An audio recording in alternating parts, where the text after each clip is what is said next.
Hi guys, আকৌ miss পূৰ্ণিমা ব্লগলৈ আপোনালোকক স্বাগতম জনাইছোঁ। আজি মই ওলাইছোঁ এক জেগালৈ, আপোনালোকে চাই থাককচোন। আজিৰ ভিডিঅ'টো খুব চাবলৈ ভাল লাগিব। আপোনালোকে ভিডিঅ'টো শেষৰ পৰা শেষলৈ চাই থাকক। মোৰ এয়া স্কুটিখন ওলাইছোঁ, এই মোৰ স্কুটিটো ওলাইছোঁ আৰু তাৰপিছত আপোনালোকক জেগাত পাই পিনি দেখাই দিম। তো ফাইনেলি এয়া তেল ভৰালোগে, ৰাইখ বজাৰত পালোঁ। ইয়াত তেল ভৰাৰ আছে, স্কুটিত তেল ভৰালোঁ। এতিয়া পইচা দি তেল চেল ভৰাই একেবাৰে আপোনালোকক জেগাত দেখাই দিম। চাই থাকক মোৰ ভিডিঅ'খন আপোনালোকে।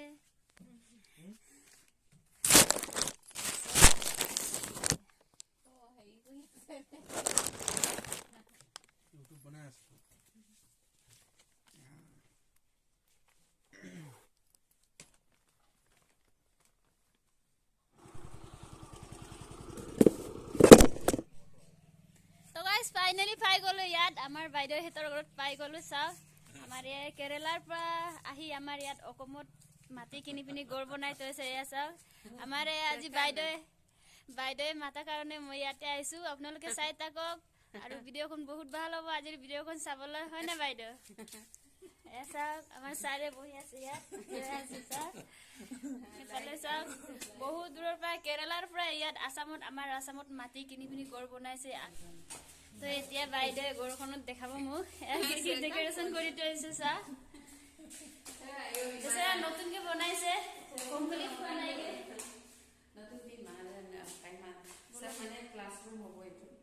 ইয়াতে স্কুল বনাব, ইয়াত সৰু সৰু ল'ৰা ছোৱালী পঢ়াব।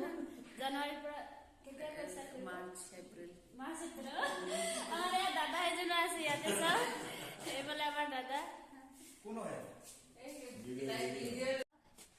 স্কুলখনৰ নামটো চাওক, ইয়াতে চেণ্ট টিচাৰ্ছ স্কুল। সৰু সৰু ল'ৰা ছোৱালীবোৰ পঢ়াব। কি মাহৰ পৰা ষ্টাৰ্ট কৰিব? মাৰ্চ এপ্ৰিলৰ পৰা ষ্টাৰ্ট কৰিব। আৰু বেছি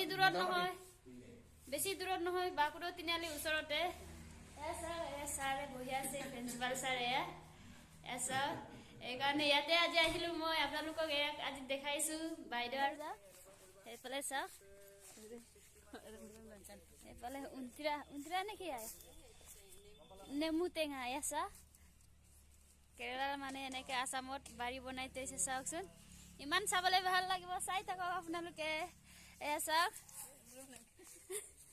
সেইফালে মিস্ত্ৰী কাম লগাই থৈছে। এয়া স্কুল বনাইছে। গাইছ, আপোনালোকে চাই থাকক। এয়া চাওক, কেৰেলাৰ মানুহ যদিও ইয়াত ফিচাৰিং কানি পিনি ইয়াত মাছ লগাই থৈছে। চাওক, আমাৰ আসামত আহি বঢ়িয়াকৈ গড় বনাইছে, ফিচাৰিং কানিছে। এতিয়া স্কুল বনাব, জানুৱাৰীৰ পৰা স্কুল শুৰু হ'ব। আপোনালোকে চাই থাকক, ভিডিঅ'খন চাই থাকিলে গম পাবি। এয়া চাওক, এয়া পাৰম বনাই থৈছে। থাকিলেগে মই বেক কেমেৰা দি দেখাম। অকণমান দেখিবলৈ পায়, ইয়াৰ পৰা ইমানকৈ মুনিব নোৱাৰে। এয়া চাওক, আমাৰ ইয়াত আসামত থাকি কেনেকুৱা লাগিছে মনটো? বহুত ভাল লাগিছে। বহুত ভাল লাগিছে। আৰু কেতিয়া কেৰেলাত যাবগে? মই দেওবাৰে গুচি যাওঁগে। দেওবাৰে। এই আমাৰ কেৰেলাৰ মেডামজনী। এয়া চাওকচোন, মই অসমৰ জীয়ৰী। অসমৰ জীয়ৰী। ইয়াত এতিয়া অসমতে গড় চৰ বনাই ইয়াতে স্কুল খুলিবগে। এতিয়া কেৰেলাত চাকৰি কৰি আছে। এয়া চাওক, ইয়াত ফুল বাগান কৰি থৈছে। কাৰণ বাহিৰৰ মানুহ হ'লে ফুল চুলটোকে বেছি ভাল পায় ইয়াতে, কাৰণ টাউন চহৰত থকা মানুহ। সেইকাৰণে আজি মোৰ ভিডিঅ'টো ইমানেই হ'ব। ভাল লাগিলে লাইক শ্বেয়াৰ কমেণ্ট কৰি দিব আৰু ছাবস্ক্ৰাইব কৰি দিব। আৰু সদায় মোৰ ভিডিঅ'টো এনেকৈ আপোনালোকে চাই থাকি দিব বুলি আশা কৰি আজিৰ ভিডিঅ' টাটা।